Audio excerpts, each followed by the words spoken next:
Hi, welcome back, my dear students. In this lecture, we're going to learn in a very simple manner what Node.js really is. And we're not going to go too much in depth about what it really is, but I'm going to give you the general concept of Node.js. Right here, if we go to their website, nodejs.org, we can see that it says it's a JavaScript runtime environment built on Chrome's V8 JavaScript engine. Okay, and now it says a lot of jargon here that you might not understand, but let me give you a summary on what this really means.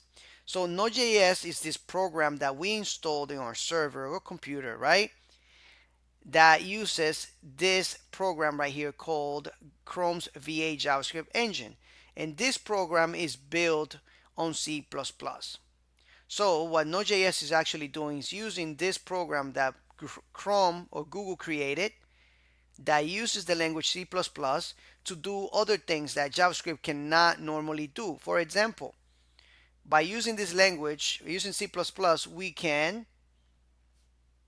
create dynamic page content, create, open, read, write, delete, and close files on the server, collect form data, and even add, modify, delete, or whatever we want to do with our databases.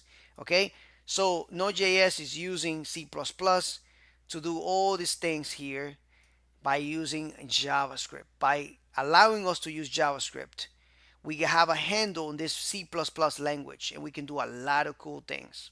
Okay, that's what Node.js is. It's this environment where JavaScript runs and uses C++ to do other things. Simple as that. But one of the great things about Node.js, okay, is that instead of waiting for a request, for a response from a request, we could do other things while it's actually waiting on that request. You see, for example, on PHP, if you send a request to do something on the server, you have to wait for that a specific thing to finish before you jump into the next request. Okay? With Node.js, we don't have to wait. We leave that request on queue and we jump to the next one. Okay? This is what asynchronously means, or asynchronous programming. Okay? We don't have to synchronously, okay, without the A, wait for something to happen before we do something else. We can keep doing other things while that is happening. Okay? That's also called non-blocking. And this is why Node.js is very memory efficient. So you can build really large applications using this because we don't have to wait for something to finish to jump into the next request. Pretty cool stuff. And this is it. That's what Node.js is. It's like a middleman. It's like giving JavaScript superpowers with the language C++.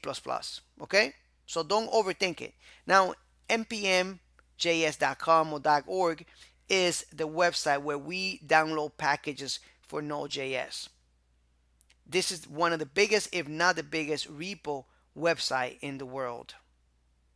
Simple as that, guys. So that's it. There you have it, guys. This is my simple explanation for what Node.js really is. And I'll see you in the next lectures. If you have any questions, please post it in the discussion.